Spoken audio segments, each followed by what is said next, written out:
आज का हमारा टॉपिक है व्हाट इज़ क्रिसमस स्टार और जुपिटर सैटर्न कंजक्शन क्या है। देखो 400 साल के बाद ये ऐसा चीज़ देखने को मिला है कल रात में। ठीक है, हम सबको पता है कल आसमान में एक अलग ही नज़ारा दिखा है और इसको जुपिटर सैटर्न कंजक्शन कहते हैं।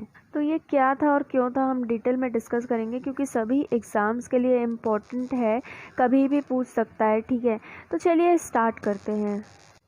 देखो करंट न्यूज़ में पहले ही आ गया था। ठीक है, तो क्या था कि 400 साल बाद, करीब 400 साल बाद सैटर्न और जुपिटर जो हमारा ग्रह है हमारे सोलर सिस्टम में, ये दोनों बहुत बड़े प्लैनेट्स हैं। ठीक है, तो ये दोनों बहुत ज़्यादा करीब आएंगे, बहुत ज़्यादा पास आएंगे, इतने पास आएंगे कि हम लोग इनको बिना किसी टेलीस्कोप या बिना किसी चीज़ के हम अपनी आँखों से देख पाएंगे, ऐसा साइंटिस्ट ने कहा था। ठीक है ना, और इस इवेंट को ग्रेट कंजक्शन नाम दिया था, जिसको पॉपुलरली क्रिसमस स्टार का नाम दिया गया क्योंकि अभी क्रिसमस पास में आ रहा है इसलिए। ठीक है, अभी ये क्या चीज़ है, देखो पहले ही कह दिया गया था कि 21 दिसंबर को पूरी दुनिया में जितने भी लोग हैं वो इन दोनों प्लैनेट्स को, इनको गैशियस प्लैनेट्स कहा जाता है। ठीक है, गैस जेंट्स, क्योंकि ये गैसेस से बना है, इसमें बहुत ज़्यादा गैसेस हैं इसलिए। और हमारा जो अर्थ है ना, इसको टेरेस्ट्रियल प्लैनेट्स कहा जाता है क्योंकि इसमें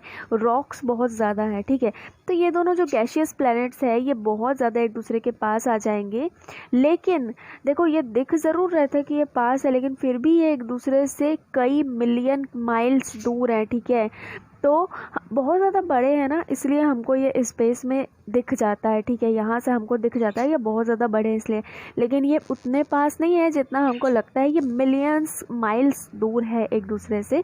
तो ऐसा कहा गया था कि 21 दिसंबर जिस दिन विंटर सोल्स्टाइस होता है, विंटर सोल्स्टाइस का मतलब है साल का सबसे छोटा दिन नॉर्दर्न हेमिस्फेयर में। ठीक है, हम लोग नॉर्दर्न हेमिस्फेयर में रहते हैं और सदर्न हेमिस्फेयर में आज के दिन साल का सबसे बड़ा दिन होता है। तो विंटर सोल्स्टाइस 21 दिसंबर को आता है। तो इस दिन साइंटिस्ट ने पहले ही कह दिया था कि हमें ये नज़ारा देखने को मिलेगा। नॉर्दर्न हेमिस्फेयर में ये विंटर सोल्स्टाइस का दिन होगा और सदर्न हेमिस्फेयर में समर सोल्स्टाइस का दिन होगा। ठीक है, अब देखो ये जो कंजक्शन हुआ है, कंजक्शन मतलब ये जो मिलन या ये दोनों करीब आए हैं, ये दोनों प्लैनेट्स, ये कोई पहली बार नहीं है, या ये सैटर्न और जुपिटर को लेकर के कोई यूनिक चीज़ नहीं है। ठीक है ना, ये हर एक इवेंट को कहा जाता है कंजक्शन जब भी कोई भी प्लैनेट एक दूसरे के बहुत करीब आ जाता है, या कोई भी एस्टेरॉयड क्या होता है, देखो जो प्लैनेट जैसा लगता तो है पर वो प्लैनेट बन नहीं पाया। ठीक है, मतलब कि प्लैनेट ना बन के वो हमारे सोलर सिस्टम में, हमारे स्पेस में ऐसे ही चक्कर लगा रहा है, ऐसे ही घूम रहा है, एक जैसा रॉक का टुकड़ा होता है ना उस टाइप का वो दिखता है। ठीक है, तो एस्टेरॉइड्स जब बहुत ज़्यादा क्लोज आ जाते हैं एक दूसरे के, या फिर कोई भी दो प्लैनेट एक दूसरे के बहुत ज़्यादा क्लोज आ जाते हैं जो कि हमारे अर्थ से दिखाई देता है, तो उसको ही कंजक्शन कहते हैं। और इससे पहले भी सैटर्न और जुपिटर क्लोज आए हैं, वो आते रहते हैं, लेकिन इस साल का जो कंजक्शन है उसको ग्रेट कंजक्शन नाम क्यों दिया है हम आगे देखेंगे।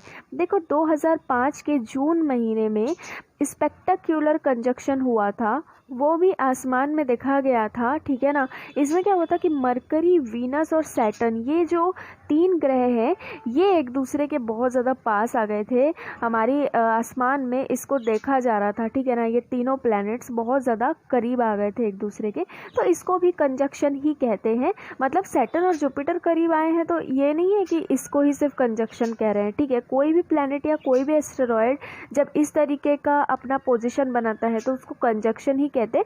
बट इस साल सैटर्न और जुपिटर जो करीब आए हैं उसको ग्रेट कंजक्शन का नाम दिया गया है। इस बार जो सैटर्न और जुपिटर का कंजक्शन हुआ है इसको एस्ट्रोनॉमर्स ने नाम क्यों दिया है ग्रेट कंजक्शन। ठीक है, ग्रेट इसलिए क्योंकि ये दोनों ही प्लैनेट हमारे सोलर सिस्टम में बहुत ज़्यादा बड़े प्लैनेट हैं। ठीक है, ये जो ग्रेट कंजक्शन है, सैटर्न और जुपिटर की बात कर रही हूँ मैं, दूसरे प्लैनेट्स की नहीं। सैटर्न और जुपिटर का ग्रेट कंजक्शन हर 20 साल में एक बार होता है। ठीक है, ये होता क्यों है, देखो जब सन के चारों ओर प्लैनेट्स चक्कर लगाते हैं तो एक ऐसा टाइम होता है कि जुपिटर और सैटर्न एक दूसरे के बिल्कुल करीब आ जाता है चक्कर लगाते लगाते। देखो जुपिटर 12 साल लेता है सन के अराउंड एक लैप लगाने का। ठीक है, उसके बाद सैटर्न कितना लेता है, 30 साल लेता है। सैटर्न 30 साल क्यों लेता है एक चक्कर लगाने का? क्योंकि सैटर्न का जो ऑर्बिट है वो बहुत ज़्यादा बड़ा है। ठीक है, देखो हमारा पहला प्लैनेट कौन सा है जो सन के सबसे करीब है?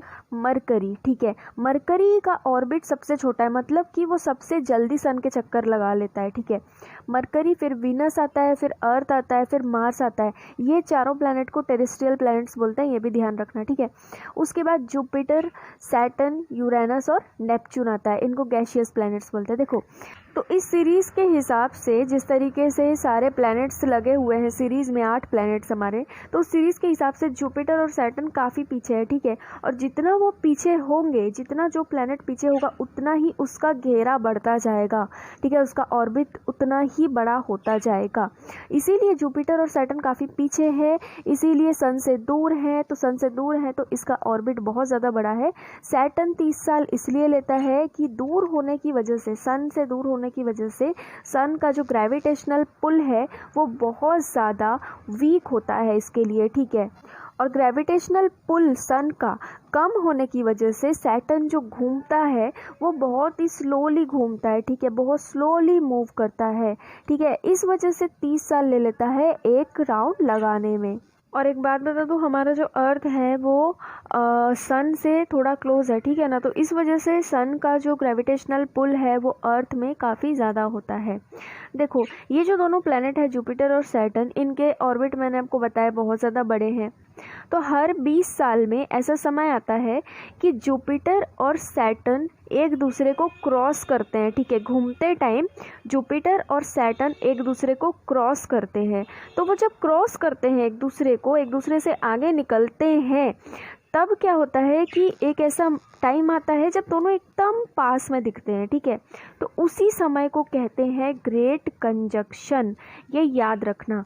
देखो हेनरी थ्रूप जो एक एस्ट्रोनॉमर है जिन्होंने इस बारे में बताया है, उन्होंने ये जो ऑर्बिट है ना सन के चारों ओर घूमने का जो एक गोल ऑर्बिट है जिसमें सारे प्लैनेट्स घूम रहे हैं, उस ऑर्बिट को हेनरी थ्रूप ने रेस ट्रैक बताया है। रेस ट्रैक क्यों बताया है? क्योंकि 8 जो प्लैनेट हैं वो हमारे सन के इर्द गिर्द घूमते हैं, रेस लगाते हैं, ऐसा उन्होंने कहा है। तो वो ऑर्बिट्स जो हैं वो रेस ट्रैक्स हैं। ठीक है, तो उन्होंने ये कहा है कि हर 2 डेकेड में, 2 डेकेड, 1 डेकेड का मतलब 10 साल, 2 डेकेड का मतलब 20 साल। ठीक है, तो हेनरी थ्रूप ने कहा है कि 2 डेकेड में जुपिटर और सैटर्न एक दूसरे के आसपास आता है, और जबकि जुपिटर फास्ट रनर है सैटर्न से। मैंने बताया ना जुपिटर 12 साल लेता है एक टर्न में, एक राउंड मारने में, और सैटर्न 30 साल लेता है। तो जुपिटर फास्ट रनर हुआ, जुपिटर तेज दौड़ता है, ऐसा ये कह रहे हैं। ठीक है, तो क्योंकि जुपिटर फास्ट रनर है इसीलिए वो एक टाइम ऐसा आता है कि उस रेस कोर्स में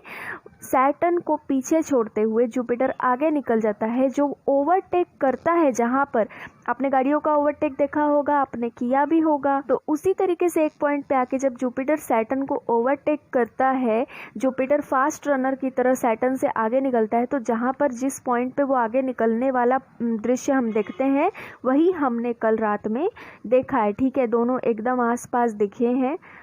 ये देखो ये रियल इमेज है कल की। ठीक है ना, ये कुछ ऐसा दिख रहा था, बिल्कुल आसपास दिख रहे थे जुपिटर और सैटर्न। ठीक है, तो ये जो ओवरटेकिंग है ये अर्थ में देखा गया कब? 21 दिसंबर की रात को, जब विंटर सोल्स्टाइस होता है नॉर्दर्न हेमिस्फीयर में।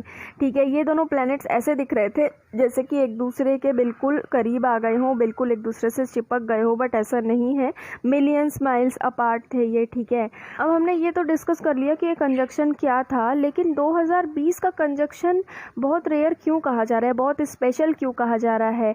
क्यों? देखो 20 साल, हर 20 साल में जुपिटर और सैटर्न का कंजक्शन होता है। ठीक है, लेकिन ये जो साल है ये 400 सालों में एक बार आया है। ठीक है, इससे पहले 1600 कुछ सन में हुआ था। ठीक है, 1600 के सन में हुआ था ऐसा।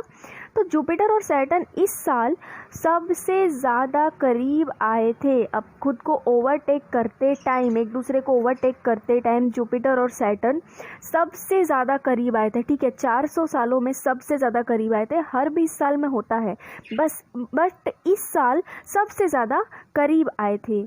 ये एस्ट्रोनॉमर्स ने पहले ही बता दिया था कि इस साल सबसे ज़्यादा करीब आएंगे 21 दिसंबर को, और सैटर्न को ओवरटेक करेगा जुपिटर।